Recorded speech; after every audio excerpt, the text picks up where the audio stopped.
So I'm jumping straight into it. I'm not going to read the short stories in chronological order. Um, I'm going to read them in the order which resonates with me personally. I may provide some preamble as to how I relate to the story either before or after. Um, just going by my gut, there's no script apart from the short story itself. So the first story I want to read is chapter 14.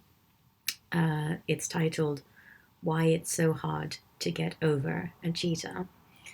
I think anyone that's listening to this can relate to how it feels to be cheated on, whether it's in friendship or in relationships. And certainly it has happened to me. I have to admit that I never thought that I would be cheated on in my life. I've not had that many relationships, but I thought I was pretty good at selecting good partners, good people. Naively, I thought I was that sure or confident of my ability to tell the difference between loyal and disloyal people. But what I ended up learning was something more deeper and fundamental about human nature, I suppose, and also um, some interesting things about the other gender. And, it's important to remember that I am not a man, so I do not know what it is like to be a man. I can only understand that through men and people who talk about men. So it's definitely been an interesting learning experience for me in that sense too. So sorry for the long introduction. Hopefully, they won't always be this long. Um, I will get straight to the story. Why it's so hard to get over a cheetah.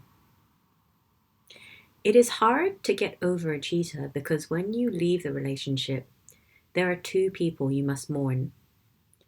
One is the asshole who cheated on you in all their flawed, unfaithful glory. This is a person it is easy to get mad at, the person it is easy to cut off contact with, the person it is easy to talk shit about while that you are out for cocktails with your girlfriends at night. It's the person you are glad to be leaving because you know that you don't deserve their bullshit in your life. The other person you must get over is the person you thought they were, the relationship you thought you had, the trust you so carefully built, not knowing that the foundation was made up of quicksand. It's not the cheater you are mourning at 4 a.m. when you come home from the bar alone and want to call them up to tell them they're forgiven. It is their intangibly perfect alter ego, the one you built a life with, the one you poured your trust into, the one you thought you was always going to be there until they weren't. You hate the person they turned into, but love the person they were. Love the way things were. Love the memory of each blissfully ignorant day with them, so fiercely that it tears you to pieces. It is hard to get over a cheater because you never get the closure you need. You cannot reason your way to the cause of the cheating, and I strongly encourage you not to try. The back of your mind will only make up reasons that scathe you. You weren't funny or sexy enough or enticing enough. You didn't pay enough attention. You didn't make enough time. With every magazine title screaming ways to please your lover and how not to scare the good ones away, you begin to suspect that it was your fault they cheated, not theirs. You know logically this is not true, but it feels true. The harder you search for a reason, the more the truth evades you. A simple lapse in judgment doesn't seem like an adequate explanation for the hell that they've put you through. So you search for a bigger, better reason that is not there. It's hard to get over a cheater because the only person you hate more than them is yourself. You hate yourself for falling for them, for investing in them, for turning a blind eye to every red flag that was a clue along the way. You scorn yourself for believing every little lie they told and letting it all come to fruition. You hate yourself for not putting together the puzzle pieces that you were never actually holding. It is hard to get over a cheater because we are seldom given the chance to properly mourn them.